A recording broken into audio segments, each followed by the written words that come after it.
mais dugg ak yow tamit ci beneen point d'actualité boo xam ne soxal na askan wi parce que bëgg nañ mu leer. li xew pencum ndaw réew mi Assemblée nationale pour cette 15e législature concernant l'affaire des véhicules ak it li nu dénoncé wala soupçonné wala mu di ay accusations portées ci ndodd ki nga xamante ne moom mooy Malick Ndiaye di président Assemblée nationale. D'abord on commence par l'affaire des véhicules Cheikh Tidiane Kandé dégg nga li xew ci loo bi génn gum. ak niñ ko séddale. waaye tamit ku mel ni Thierno Alassane Sall moom it di député moom jàpp na ni il faut que ñu leeralal ñu d'abord procédure bi.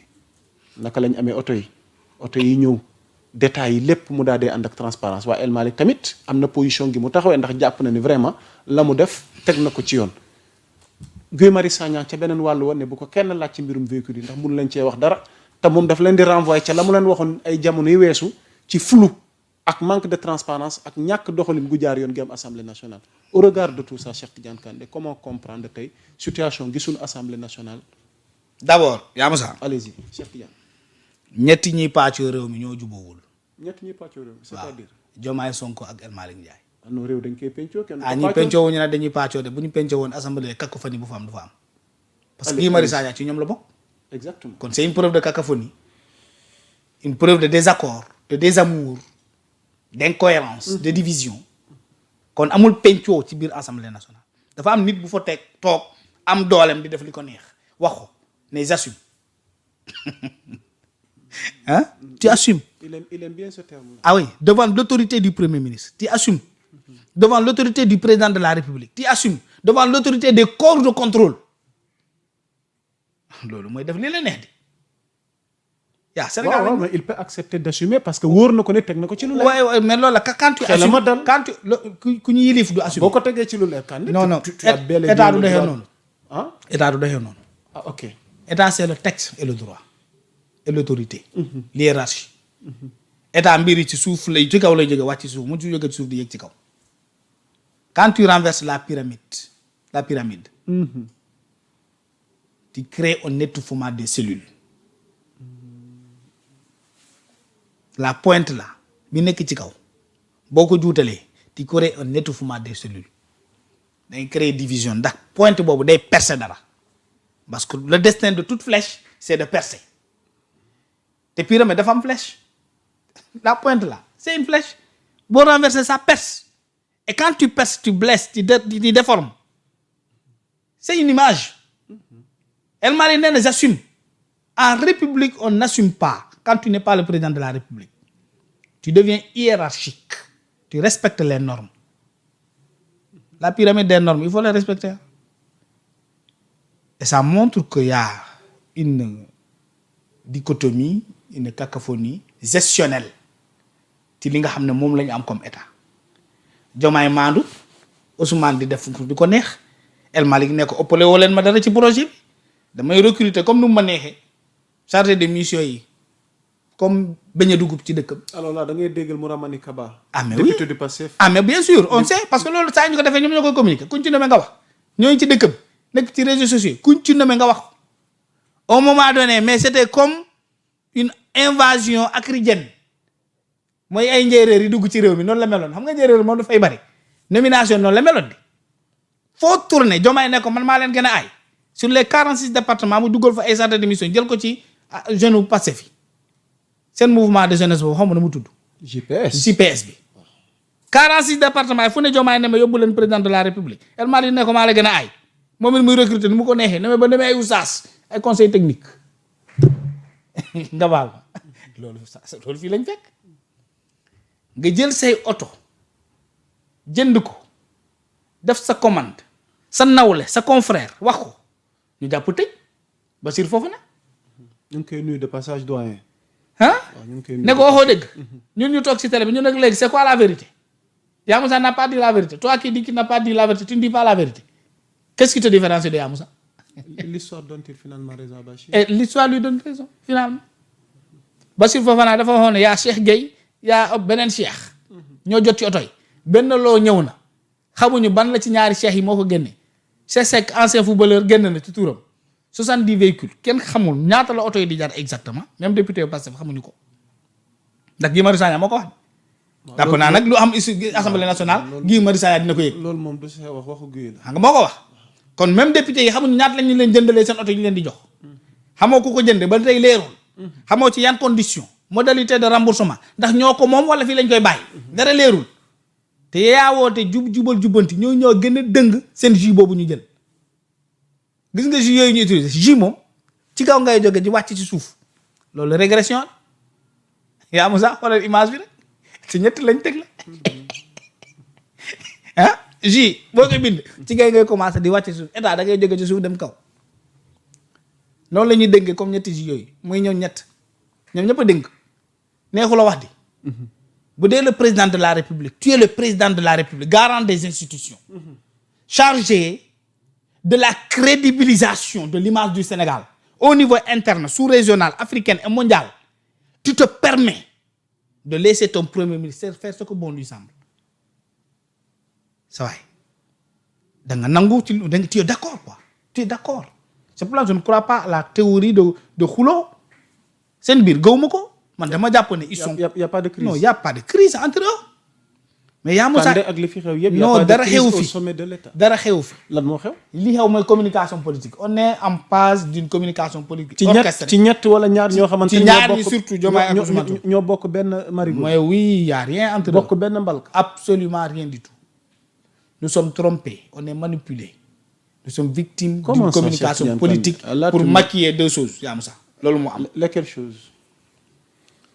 ñii ñoo ñëwoon ne Ousmane Sonko xutbu la wàlliw la yonent la dafa yor pouvoir kun fayo kun nga xam nga loolu lu muy signifie lu mu bëgg day am fal na nit député fal na nit maire fal na président de la république moo man lépp ba jox ko pouvoir divin moom mu toog ne mën na lu ne dëkk bi dañ ko pàccoo bu ñu ñëwee alalu réew mi day dellu ci askan bi président de la république ay conteneur xaalis ñoo fay ñëw dina si fay saal ñoo ko séddale ñun jub-jubal jubbante la ñu woote alalu réew mi pour askanu réew mi xam nga loolu la ñu waxoon dem yaraax toog ci télé bi ci ne leen géej gi Macky moo jaay contrat yi jaay jën yi géej gi man su ma ñëwee dafay renégocier les contrats ba yéen ñii di ngeen bëri la jën ba waxuma la ne di ngeen ko jaay mais da ngeen di wër ci dëkk bi di ko maye ndax doo leen gis ki koy jënd naka ne ku nekk di nga am jën sa kër loolu yaa Moussa tu te rappelles de tes propos non moo ko wax gëmloo enseignant yi ne lu ñu leen yokkal ci salaire mérite la yéen a ko moom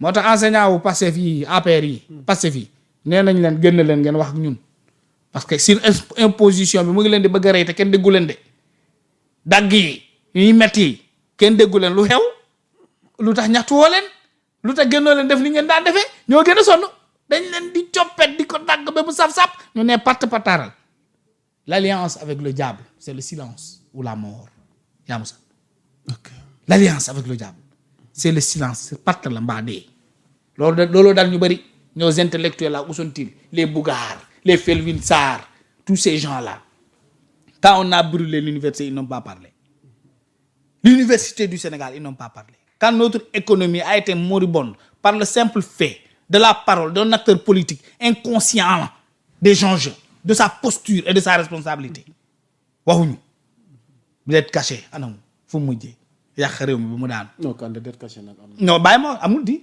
je vais te dire ñoo wax assemblée nationale lii tamit du sama wax de tout ce que Kandé dira il a entendu d'une autre bouche ou d'une autre communication ñoo ko wax de waa hors cadrage ne veut pas dire d'être caché nag ñoom ñoo ko waxal encore seen bopp assemblée dissimuler kenn gisu ko waaw dissimuler ne veut pas dire aussi caché dissimuler kon ba tey yow yaa ngi taxaw ñoom ñoo ko wax de assemblée nationale Cheikh Diba wax na ko ba mu ne bàyyi leen y a plus raison de parler d'être caché bàyyi leen débat boobu am na sax naa ko ci wax ñu tëj la ñoom xam nañ naa ñoo ko wax de kan waxul dara ba tey waxu jàmbur rek laa bi ma fi toogee ba léegi ay waxu jàmbur laay wax te ñoom seen bopp ñoo ko wax léegi yaa Moussa loolu yëpp xew fi ton premier ministre saa yu waxee ta notation wadd daanu daxoo ton premier ministre bàyyi ba nga tukki mu def un coup d'état verbal sur toi waxoo est-ce que xam nga ne coup d'état ci bopp lay tàmbali coup d'état ci bopp lay commencer d'abord dans ta tête tu conçois tu contestes l'autorité la légitimité du président nga toog di ko xool ni jëppi ko te tu es à ses côtés kii amul autorité kii n'est pas légitime dans sa place nga ñëw tu contamines un groupe restreint ba ñëw ñu gëm li nga gëm kii fu mu nekk nii normalul Ousmane Sonko dafa toog contester l'autorité du président de la République. Guy Marius Sagna toog à la télévision contester la légitimité du président de la République. Verbalement c'est acté. léegi quand boo demee ba wax ko ci sa bopp wax ko ci sa lamiñ ni dégg ko. nga convaincre ko tu passes à l'acte. Les premiers éléments qui encadrent un coup d'état ont été déjà faits dans ce pays-là. Kwame Nkrumah bu ñu koy coup d'état il était en Chine. bi Guy Marius Sagna Bassirou Diomaye Faye bu ko Guy Marius Sagna di contester sa légitimité il était en Amérique. Ousmane Sonko bu mu koy wax ne bàyyi ma ma gouverner sa waay il était en Amérique. Tu n'as pas d'autorité il était en Amérique. non Sonko Diomaye Sonko. voilà Sonko mooy Diomaye mooy Sonko moo tax. war na ko mën a bàyyi mu gouverner moo tax crise amul. crise amul lu Sonko wax rek Diomaye ko wax kon y a pas de crise parce que l'autorité la présidence de la République. le pouvoir yaa Moussa. dafa am benn conclusion mooy on l'incarne on l'exerce. ok Diomaye a subi il n'exerce pas d'accord quand il est d'accord su ma ñëwee di la saaga ndey yaa Moussa waxoo kon man day ko amul problème mais su ñu bu la naqaree sa waay fii de matériel yëpp ay tojam parce que doo ko nangu mukk su ma ñëwee contester sa compétence bi sa statut bi ma contester ko ñëpp ay xam ne contester naa ko yaa Moussa doo ko nangu parce que tu as une dignité à préserver. ok tu as un honneur à préserver. tu as un mérite à protéger. c'est un mérite d'être président de la République. ok c'est pas donné à tout le monde. ok donc comme xam nañ ne def nañu promesse yooyu. ñoom man kenn mënul. ñu dawal 2 ans rien du tout même pas un doodaan même pas une école même pas un poste de santé même pas une maquette laa la maquette 3D bu ñu présenter nit ñi ne fii hôpital la fii poste de santé la fii aéroport la war la leneen ci ñaari at ñu ne mandat baa ngi bëgg a jeexam sëñ bi bu ñu communiqué wul ak sénégalais yi dinañu bàyyi te dañuy dem ci élection locale. booy dem ci élection locale ñaari communication nga am communication d'opposition ak communication de gérant du pouvoir. booy dem ci opposition nga ci élection nga nekk opposition da ngay attaquer le pouvoir sur ses réalisations voilà. booy dem ci élection nga nekk ci posture tenant du pouvoir da ngay attaquer say bilan. sa bilan quel est le bilan de ce régime là. à ton niveau tu penses que y a rien du tout. tu penses que bilan amul. non fii on te parle ñoom ñaari bilan lañ ñu daan wax. ñoom Pastef ñooñu jàngal lii xam nga lii tamit du sama wax. mais le chef de l'État ci discours fin d'année am donc il est revenu sur. non moom il est malin de. entre réforme entre une année de vérité et une année de réforme. dëgg la wax nee na loolu du bilan. nee na nous sommes inscrits. oui dans la continuité. au début de son truc. nous nous sommes inscrits dans la continuité. waaw mu cité PUDC kan la. Macky Sall. mu cité Puma. kan la Macky Sall. Promoville. Macky Sall. voilà tout. mais état continuité. waaw moo tax mu ne nous sommes inscrits dans la continuité. dañ ne yaa Moussa. waaw boo doonoo jabaru jaamur nga doon ko. waaw doomam mën nga leen woowee say doom. waaye ñëpp xam nañ ne juróo leen. fa laa yem nag. voilà. ok yaa doon jabaru jaamur. jël doom yi indi ci kër gi. mën nga ne ñii samay doom lañu. waaye waa koñ bi xam nañ ne juróo leen. ok looloo daal Diomaye bi. ok ni mu doon tudd noonu yëpp du ay doom yi mu jur. ok Cheikh Tidiane on va essayer d'avancer ndax waxtu wi mi ngi ñuy bëgg a dab. alors 2 points vite fait. parce que mënuñoo ñàkk ba ñu waxtaanee économie te lenn ci pàcc yi ñu séntu ci ni war na mën a dooleel koom-koomu réew mi muy wàllu mbay. gis nañ li ci xew récemment ci campagne arachidière bi mu mel ni indicateurs yi bu lu wattuwul ca lu xonk la ñu jëm. ndax quand le premier ministre bu demee ba gàggante ko jubbanti le ministre en charge de l'agriculture de ce pays ci ñuy réeroo ci ay chiffres alors loolu mat na tiit mat na jaaxle mais ku ci nekk indi nga sa argument ak sa explication. à votre niveau Cheikh Tidiane Kandé. mbay gi nu am nii tey. ak nii ñi ñu ko dénk di ko doxalee. ak ëllëg gi ñu ciy séntu lu ci sa. daa gàggantuwul da doon yoole. ku yoole. Ousmane da doon yoole. mais en tant que chef du gouvernement. waaw noonu la parce que Sonko. boo amee sa njaboot képp ku mu yaakaar ne da nga dem ci coalition Diomaye wala da nga ànd ak Diomaye wala di nga ko yàqal ci image am da lay détruire. non yow da nga ci gis analyse politique. mais bien sûr moom moo ko wax sax. nee na notre prix arachidière c'était pas un prix technique. c'est un prix politique mais c'est catastrophique yaa Moussa. moo ko wax di. Kandé moom du dem prison bu dee ci wax kese waxu Ousmane Sonko rek ci laay sukkandiku wax la li mu waxaat moo ne le prix fixé à 305. c'était pas un prix technique. yow noo ko déggee c'est un prix politique moo ko wax. waaw noo ko déggee. nee na prix politique loolu c'est un échec c'est un aveu d'incompétence. ok dafa am fu réew di toll politique dafay sori tu vas vers la vérité des chiffres tout ce qui est politique a une coloration irréelle moo ko wax lii c'était pas une tournée agricole c'était une promenade de bavardage agricole notez la phrase ah mais oui